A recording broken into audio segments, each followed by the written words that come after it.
할렐루야. 오늘 이 10월의 마지막 주일 또 이 예배 가운데 함께 하신 모든 분들에게 주님의 은혜가 함께 하시길 축복합니다.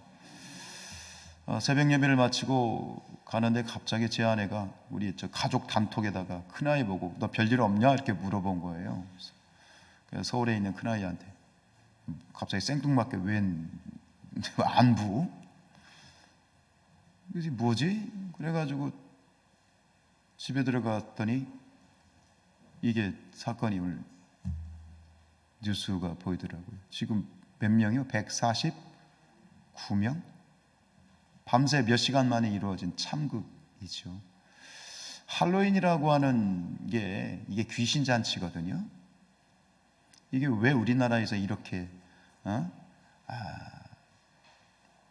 이런 난리를 피는지 모르겠고, 어제 이제 제 아내하고 둘째 면회를 이제 경기도에 이제 자대 배치를 받아서 면회를 좀 오라고, 첫 면회 퇴소식 때 제가 참석을 못해서 그래서 겸사겸사 갔다 왔는데, 가평에 갔다 왔는데 행락객들 차량이 한 3시간이면 족한 거리를 5시간, 왕복 10시간을 갔다 왔다니까요. 지금 이 두 어떤 사건들을 보면서 그동안 코로나로 인해서 억눌려 있었던 이게 이제 진정세에 들어드니까 막 억눌려 있던 것이 폭발하는 거예요. 지금 곳곳마다 축제가 난리죠. 뭔 축제, 뭔 축제. 그래요. 이해가 돼요. 억눌려 있던 마음을 풀고 싶은, 그죠? 그런 어떤 마음이 이해가 되는데, 여러분, 우리가 믿음으로 이 모든 것을 바라보며 신앙적으로 볼 때 우리에게 진정한 안식과 해방과 평안은 어디에서부터 오는 것이다? 하나님이 주셔야 된다. 그 마음은 이해합니다. 답답한 마음. 그 대부분의 이번에 사망한 친구들이 20대들, 10대도 있다고 그러잖아요. 그 젊음의 혈기가 뭔가 폭발하고 싶고 막 분출하고 싶은 거 당연하겠죠. 근데 그 장소와 때와 장소를 잘못 만나서 너무나도 안타까운 그런 일들이 벌어졌는데, 우리가 분명히 기억해야 될 것은 참된 안식, 참된 자유는 하나님께 있습니다. 그것을 우리가 다시 한번 기억하면서 우리의 이 땅에 있는 자녀들, 다 우리 자녀들이잖아요. 우리의 자녀들을 위해서 우리가 끊임없이 기도해야 될 줄로 믿습니다. 자, 오늘 1절 말씀 읽겠습니다. 시작. 이에 사무엘이 기름병을 가져다가 사울의 머리에 붓고 입 맞추며 이르되 여호와께서 내게 기름을 부으사 그의 기업의 지도자로 삼지 아니하셨느냐.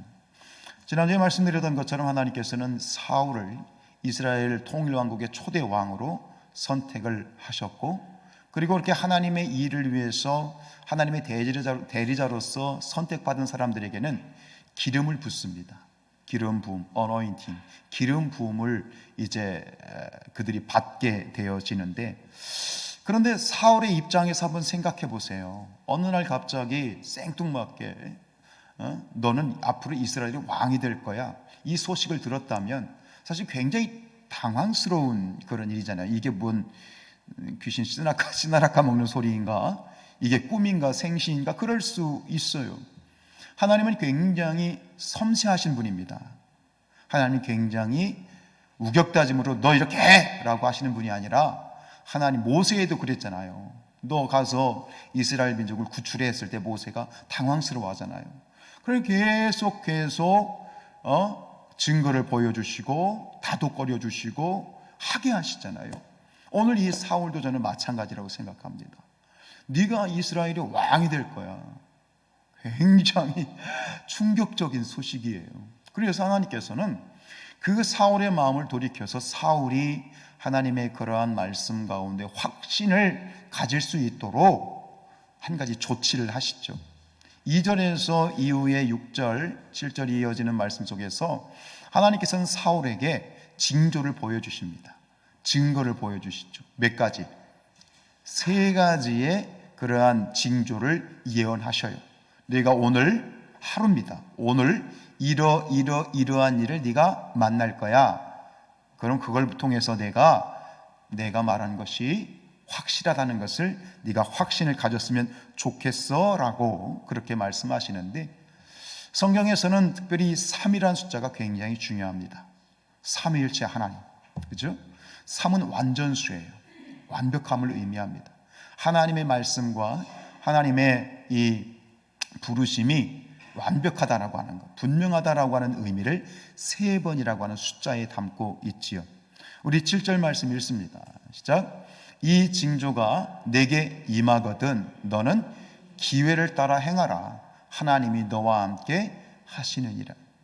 오늘 내가 3가지를 얘기할 텐데 이 3가지를 내가 만나게 되면 하나님이 너와 함께 하시다는 것을 확신을 하고, 그리고 너는 기회를 따라 행하라는 것은 이것이 확실한 증거이니 마음의 확신을 가지고 담대하게 내가 시키는 일을 해라 라고 하는 거예요. 그리고 오늘 말씀은 결국 그 모든 3가지 징조에 대한 예언이 성취되었다라는 말씀으로 본문이 끝나죠. 우리 9절 말씀 읽습니다. 시작. 그날 그 징조도 어떻게 응했다고요? 다 응했다. 오늘 새벽에도 그런 말씀 드렸습니다만 하나님의 말씀은 1.1획도 땅에 떨어지지 않습니다. 하나님의 말씀은 하나님께서 당신 입 밖, 인간들은, 사람은, 저도 그렇지만 우리가 사람의 입 밖으로 내뱉는 말에 책임을 지지 못하는 일들이 굉장히 많죠. 그러나 하나님은 그런 분이 아니십니다. 하나님은 당신이 말씀하시는 것은 반드시 성취하시는 분이다. 그 한날에 이 3가지 모든 징조를 다 사울은 경험하게 됩니다. 그런데 오늘 이 말씀을 나누고 싶은 이유는 이 3가지 우리가 읽었던 징조는 단순히 사울에게만 주시는 그러한 징조가 아니에요. 오늘 이것이 우리에게 유의미한 것은 이 3가지 징조는 그 징조 속에 아주 중요한 3가지 신앙의 원칙을 가지고 있어요. 그렇기 때문에 이 3가지 징조를 통해서 하나님께서는 이 사울에게는 1차적으로는 사울에게 주신 말씀이지만 이 말씀은 또 우리에게 신앙의 큰 원칙으로, 특별히 우리를 사울이 기름을 부음을 받았던 것처럼 우리도 성령의 기름 부음 받은 자들입니다. 선택된 자들입니다. 하나님께 선택받고 기름 부음 받은 모든 자들이, 모든 성도들이 가져야 될 핵심적인 신앙의 3가지 원칙을 제시하고 있다. 첫 번째 징조를 보죠. 우리 2절 말씀 읽습니다. 시작.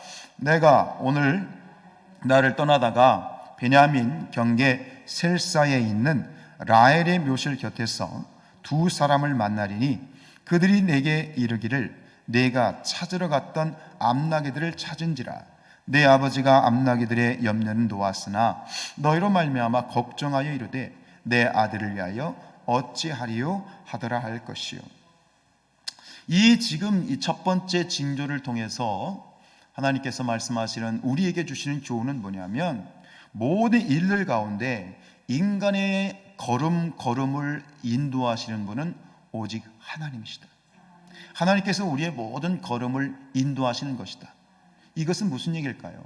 여러분들의 삶의 모든, 지금 여러 가지 다양한 상황 가운데 있지만 하나님께서 내 인생의 모든 걸음을 인도하신다라는 믿음이 있으면, 그럼 자연스럽게 나타나는 것이 무엇입니까?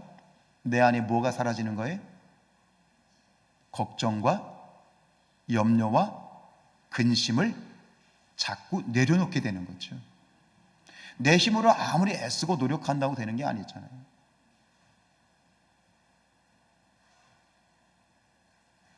어제 있었던 사건을 봐도 그렇잖아요.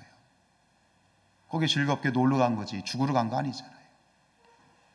다 살고자 하는 것이고 즐겁고자 하는 짓이에요. 그런데 하루아침에 그렇게 압사가 당해서 150명에 가까운 사람들이 죽을 줄 누가 알겠어? 한 치 앞을 몰라. 그렇기 때문에 그걸 바꿔 얘기하면 뭐냐면, 내가 아둥바둥 한다고 해서 되는 건, 안 될 거는 안 되는 거야. 무슨 얘기냐면 모든 것은 하나님의 뜻 가운데 있다. 하나님의 섭리 가운데 있다. 인정하세요? 그렇다면 우리 안에 있는 염려와 근심과 걱정과 불안을 내려놓으시기 바랍니다. 내가 사는 것도 주님의 뜻이고 죽는 것도 주님의 뜻이라면 왜 내가 그걸 붙들고 그걸 가지고 내가 염려하겠어요? 분명히 주님 말씀하셨죠. 우리가 걱정한다고 근심한다고 키를 한자나 자랄 수 있게 하겠느냐? 아무런 의미가 없다. 오늘 사울이 어떻게 했습니까? 사울이 그 아버지가 잃어버린 나귀를 이제 찾으러 가라. 그래서 종 하나 데리고 하루 종일 찾았죠. 최선을 다해서 자신이 가지고 있는 경험, 자신이 알고 있는 모든 노하우를 다 동원해서 그 나귀를 찾으려고 애를 쓰고 또 애를 썼어요. 찾았어요? 못 찾았어요? 알면서 왜 대답을 안 했어요? 못 찾았지요. 그런데 사무엘을 만났을 때 사무엘에게서 뜻밖의 소식을 듣지요. 우리 9장 20절 말씀입니다. 9장 20절 시작. 사흘 전에 이른데 암나기들을 염려하지 말라. 찾았다. 여기서 지금 사울이 사무엘을 만났다는 것은 우리 그리스도인들이 하나님을 만난 것과 같습니다. 지금 이 사울이 사무엘을 만난 다음에 염려합니까? 근심합니까? 걱정합니까? 아니하죠. 사무엘을 만난 다음에 그가 암나기 때문에 걱정하고 염려했다는 모습은 찾아볼 수가 없습니다. 근데 오늘 말씀에 보면 이 사울과는 전혀 대조되는 한 인물이 등장하는데 사울의 아버지 기스입니다. 이 라헬의 그 묘실 곁에서 만난 두 사람이 전해주는 이야기가 네 아버지가 지금 걱정이 태산이다. 암나기들 찾았어. 어떻게 왔는지 모르게 암나기들이 왔어. 찾았어. 그래가지고 네 아버지가 암나기에 대한 걱정은 다 내려놨는데 지금은 또 뭐 때문에 걱정인 거예요? 너희들 때문에 걱정이다. 이게 누구냐? 하나님을 만나지 못한 자들의 그러한 모습입니다. 걱정이 계속해서 걱정을 무는 것인데, 근데 이 아버지 기스와는 다르게 지금 사울은 하나님을 만나고 사무엘을 만난 이 사울의 모습은 염려와 근심, 걱정이란 단어가 등장하지 않습니다. 왜요? 하나님께서 그 얘기를 인도하고 계시기 때문에, 하나님 안에 거하기 때문입니다.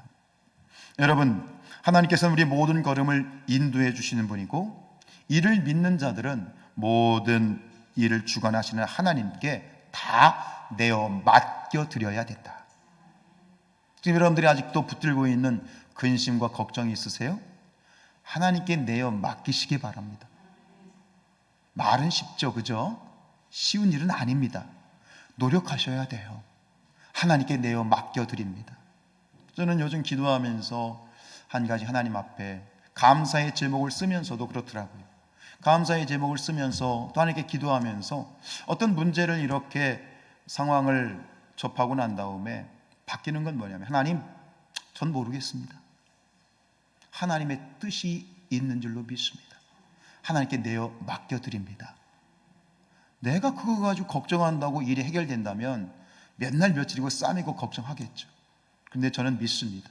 하나님께 내어 맡겨드렸을 때 하나님께서는 모든 것들을 합력하여 선을 이루실 걸 저는 믿습니다. 여러분들 믿으시죠? 그 믿음을 함께 공유할 수 있기를 원합니다. 우리 잠언서 16장 9절 말씀입니다. 잠언서 16장 9절 시작. 사람이 마음으로 자기의 길을 계획할지라도 그의 걸음을 인도하시는 이는 여호와시니라. 믿으십니까? 아멘이죠. 우리가 좋아하는 찬양, 저도 개인적으로 참 좋아하는 찬양이 있습니다. 하나님은 실수하지 않으신다. 하나님은 실수하지 아니하십니다. 내가 걷는 이 길이 굽어도는 수가 있어도 내 심장이 울렁이고 가슴 아파도 내 마음 속으로 여전히 기뻐하는 까닭은 하나님은 실수하지 않으신다네. 여러분, 하나님은 실수하지 않으세요. 우리는 참 실수가 많아요. 참 실수가 많아요. 그러나 하나님은 절대 실수하지 아니하십니다. 우리 마태복음 6장 27절 말씀 읽지요. 시작. 너희 중에 누가 염려함으로 그 키를 한 자라도 더할 수 있겠느냐? 그렇지요?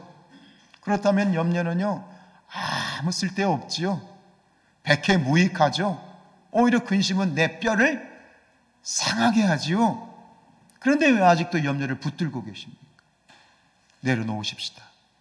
하나님께 못 박으십시다. 십자가에 못 박아 버리십시다. 그리하시기를 주님의 이름으로 축복합니다. 하나님이 지켜주십니다. 우리가 어떤 존재인데요, 독생자 예수 그리스도를 십자가에 못 박기까지 우리를 사랑하셨고, 우리는 사랑받는 존재야. 아멘이시죠? 쉽지 않은 일입니다. 왜요? 내가 염려하고 싶어서 염려하는 건 아니거든요. 자꾸 저 속에서 염려가 불쑥불쑥 들어오잖아요. 저 밑에서 걱정이 막 치솟잖아요. 그럼 어떻게 해요? 그걸 내가 끌어안지 말고 염려와 근심이 치솟아 오르면 그거를 옛다 하나님께 드려야 돼요. 하나님, 이 염려와 근심을 당신께 내어 드립니다. 그리하시기를 주님의 이름으로 축복합니다. 두 번째 징조는 우리 3절 말씀 읽겠습니다. 3절 시작.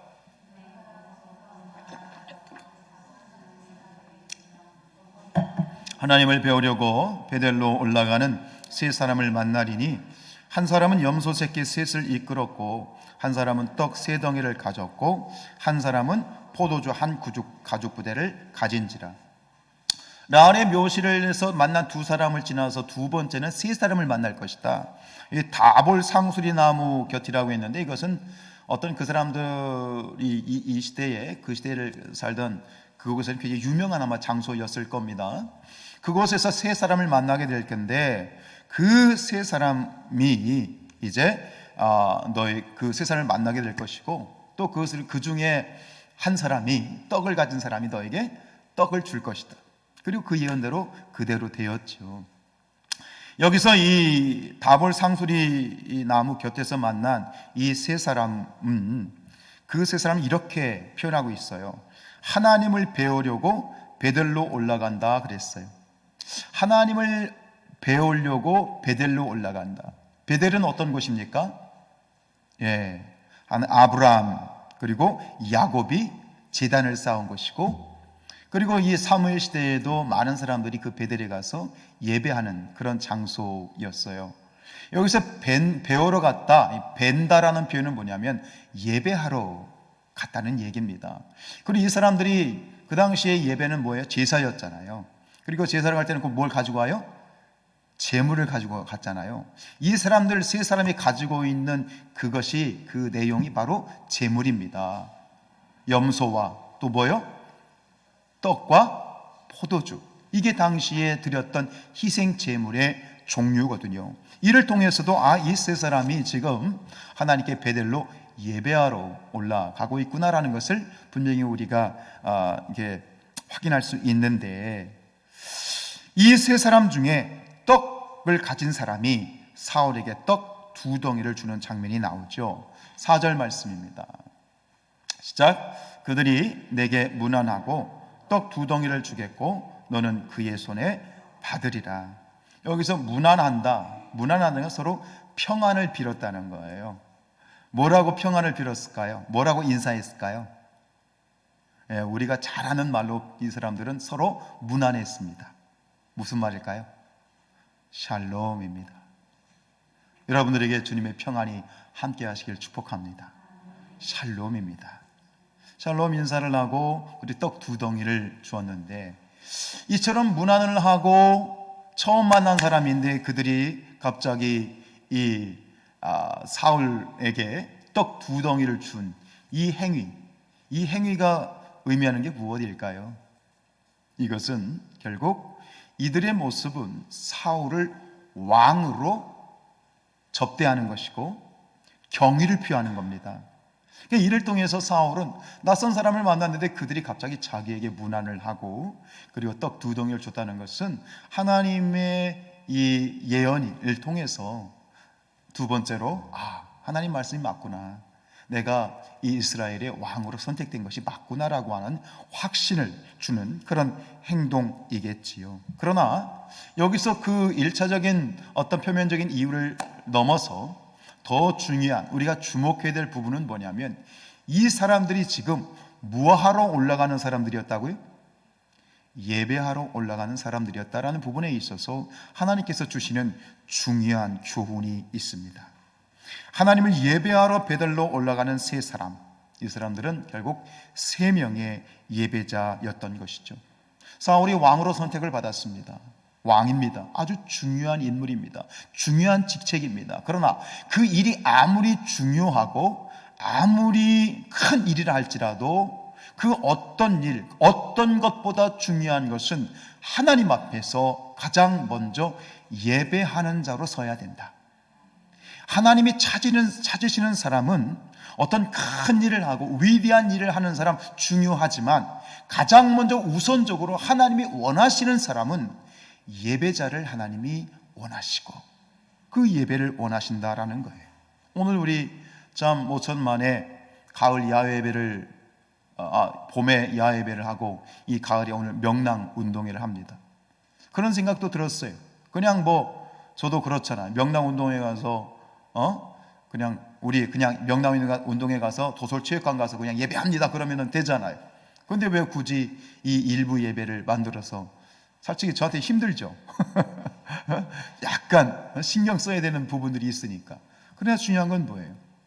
잊지 말아야 할 것은, 우리의 삶에 있어서 그 어떤 것보다도 중요한 것은 내가 어떤 직책, 세상에서 아무리 잘 나가고 아무리 큰 일을 하고 유명한 사람이라 할지라도 하나님이 원하시는 것, 하나님이 보시는 것은 예배입니다. 소요리 문답이라고 하는 그러한 강요집 첫 번째 일 원칙이 뭡니까? 인간의 존재 이유가 뭡니까? 하나님을 영화롭게 하는 것입니다. 하나님을 영화롭게 한다는 건 무엇입니까? 하나님을 예배하는 것입니다. 이 세상 가운데에서 사람과의 관계, 하는 일들도 중요하지만 가장 우선적으로 중요한 관계는 하나님과의 관계입니다. 하나님과의 관계가 잘못되면 사람은 금방 교만해집니다. 결국 겸손을 잃어버리고 결국 교만해지면 어떻게 되는 거예요? 교만은 패망의 선봉이고 자고함은 넘어짐의 앞잡이입니다. 우리 인생들이 하나님과의 관계가 정확하게 서 있으면 사람과의 관계도 정립되어지게 되어 있습니다. 여러분, 하나님이 원하시는, 하나님이 가장 바라시는 것은 뭐냐? 우리가 하나님 앞에 온전히 가장 먼저 예배하는 자가 되기를 원하십니다. 이것을 예수님께서 요한복음 4장 23절에서 이렇게 말씀하셨습니다. 시작.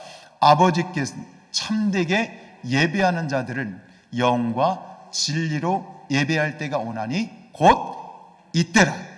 아버지께서는 자기에게 이렇게 예배하는 자들을 찾으시느니라. 곧 이때다. 지금이다. 이 마지막 시대를 말하는 것입니다. 그 어떤 것하고도 우리가 양보할 수 없는, 우리가 그 어떤 것과도 비교해서 포기할 수 없는 것이 무엇입니까? 예배입니다. 그렇기 때문에 우리는 코로나의 시대를 거치면서 세상 사람들이 비난을 받으면서까지 우리는 이 예배를 고수했던 것입니다. 사실 영상 예배 드려보셨었죠? 어떠셔요? 참 예배가 아니죠. 물론 우리가 어디나 하나님은 계셔요. 믿으세요? 집에서 예배를 드려 하나님이 계셔요. 근데 우리가 함께 모여서 예배한다는 것이 굉장히 중요합니다. 그래서 성경에도 분명히 얘기하잖아요. 모이기를 패하는 자들의 어떤 것과 같이 하지 마라. 사실은 이 마지막 시대일수록 우리는 또 모여야 됩니다. 모여서 예배해야 돼요. 하나님을 찾아야 돼요. 여기에 놀라운 성령의 신앙의 원칙이 있어요. 모이기 힘쓰시기를 축복합니다. 그 누가 뭐래도 우리는 모여서 하나님께 예배할 때 그곳에서 하나님이 우리에 대한 그러한 평가가 이루어진다고 저는 생각합니다. 이 마지막 시대에 하나님이 간절히 찾으시는 사람, 똑똑한 사람, 일 잘하는 사람 다 좋습니다. 그런 하나님이 가장 먼저 찾으시는 사람은 하나님 앞에 영과 진리로 예배하는 사람이다. 여러분, 예배에 승리하시길 바랍니다. 예배에 승리하는 사람은 인생의 승리한 사람입니다.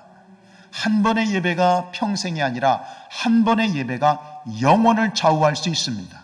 저는 그렇게 생각합니다. 어찌 보면 굉장히 극단적인 표현일 수 있지만, 여러분, 오늘 드리는 이 예배가 내 인생의 마지막 예배일 수 있다라는 마음을 가지고 예배했으면 좋겠습니다. 사람들은 모르는 거죠. 오늘 드리는 이 예배가 내 인생의 마지막 예배일 수 있다. 주님이 어떤 예배를 나에게 원하시는가? 그 무엇보다 하나님 앞에 진실하고 성령과 진리로 예배하는, 하나님이 찾으시는 그 한 사람의 예배자가 되시기를 주님의 이름으로 축복합니다. 세 번째, 우리에게 주시는 중요한 그러한 교훈, 사울에게 주신 징조를 통해서 우리에게 주시는 신앙에 대한 원칙, 세 번째 원칙은 뭐냐? 그것은 하나님의 영의 이끌림을 받은 자들이 되어야 된다라고 하는 거예요. 우리 5절 말씀 읽습니다. 시작. 그 후에 내가 하나님의 산에 이르리니 그곳에서 블레셋 사람들의 영문이 있느니라. 내가 그리로 가서 그 성읍으로 들어갈 때에 선지자의 무리가 산당에서부터 비파와 소고와 저와 수금을 앞세우고 예언하며 내려오는 것을 만날 것이다. 오늘 이 하나님의 산, 세 번째 그 징조는, 사울아 내가 하나님의 산에 이를 거야. 근데 하나님의 산 하면 우리는 이렇게 계룡산, 산을 생각하잖아요. 근데 이 하나님의 산을 직역하면 뭐냐면 하나님의 기브아입니다. 기브아가 어떤 곳이죠? 사울의 고향입니다. 그래서 하나님의 기브아라는 말, 하나님의 산이란 말은 뭐냐면, 여기서 산은 산당이에요.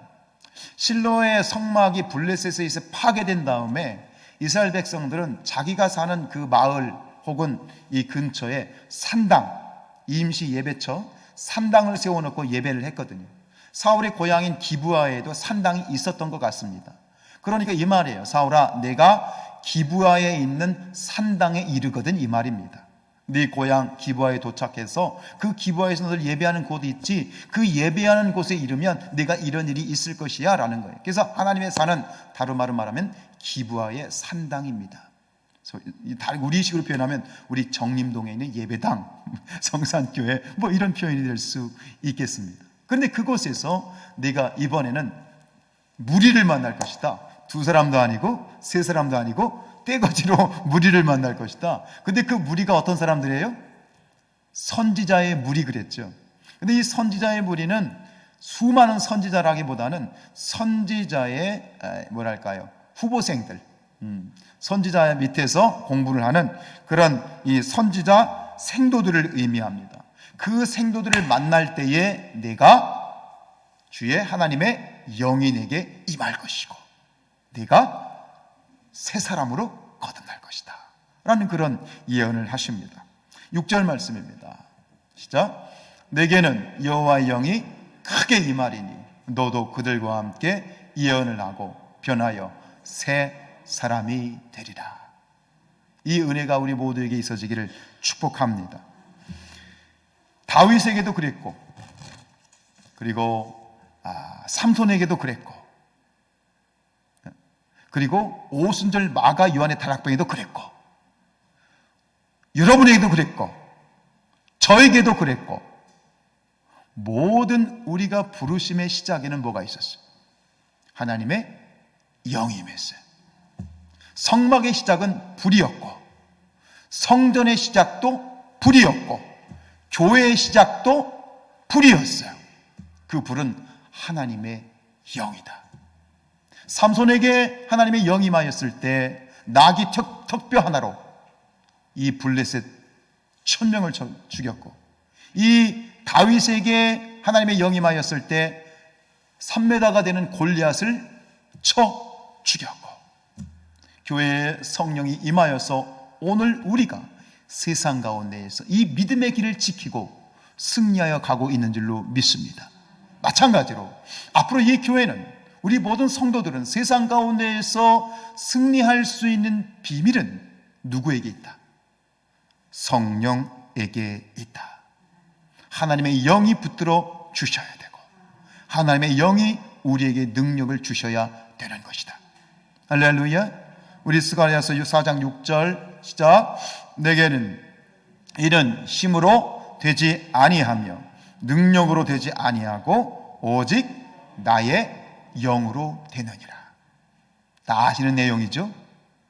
저는 이 말씀, 이 부분을 너무너무 좋아하는 것은 이건 매일, 매주, 매년 들어도 부족함이 있는 아주 중요한 메시지입니다. 우리는 성령의 능력으로 사는 자들입니다. 여러분, 아무리 비싸고 좋은 자동차, 벤츠, BMW, 아우디, 아무리 좋은 자동차도 기름이 없으면 안 돼. 요즘은 전기가 없으면 안 돼. 아무리 좋은 자동차도 연료가 없으면 고철덩어리고 무용지물이야. 마찬가지로 우리의 삶의 모습이 어떻든 간에 우리가 하나님 앞에서 그리스도인으로 살아가게 될 때에 이것이 없으면 무용지물이에요. 무엇이 없으면? 성령이 없으면, 내 안에 성령이 없으면, 내 안에 성령이 없으면 우리 그리스도인들은 껍데기에 불과한 거예요. 그래서 에베소서 5장 18절 말씀, 오직 성령으로 충만함을 받으라. 사랑하는 우리 성산의 가족들이요, 오직 성령으로 충만함 받기를 축원드립니다. 마지막 한 말씀 드리고 말씀을 맺습니다. 이 사울이 언제 하나님의 영이 임하셨죠? 본문에서 언제요? 선지자의 무리를 만났을 때입니다. 근데 그 선지자의 무리가 뭐 하면서 내려왔어요? 찬양하면서, 그들도 역시 성령의 충만하여서 예언을 하면서 내려왔어요. 여러분, 성령 충만하기를 원하십니까? 성령에 사로잡히기를 원하십니까? 그렇다면 성령의 사람들을 가까이 하십시오. 말씀 충만하고 기도 충만하고 여러분 곁에 성령 충만한 사람들이 있는지를 점검하십시오. 그렇지 않고 늘 불평하고 불만하고 부정적인 말들만 일삼는, 전혀 성령이 계시지 않은, 성령의 존재를 발견할 수 없는 그런 분들이 옆에 있다면 여러분들 절대로 그 곁을 떠나셔야 돼요. 아니, 그들로부터 도망치셔야 돼. 근묵자흑 근주자적이라. 먹을 가까이 하면 나도 시커매지는 것이고, 붉은 것을 가까이 하면 나도 붉어지는 것이다. 성령 충만하기를 원하십니까? 여러분의 믿음이 승승장구하기를 원하십니까? 그렇다면 여러분 곁에 있는 사람들을 점검하십시오. 성령의 사람들을 가까이 하십시오. 그들과 교제하십시오. 그들과 함께, 그들을 가까이 하고 그들과 함께 열심으로 하나님 앞에 기도하며 예배하시기를 축복합니다. 축복합니다. 우리 사랑하는 성산의 가족들이여, 성령 충만함으로 예언하며 날마다 새 사람으로 거듭나시기를 주님의 이름으로 축원드립니다. 찬양하겠습니다.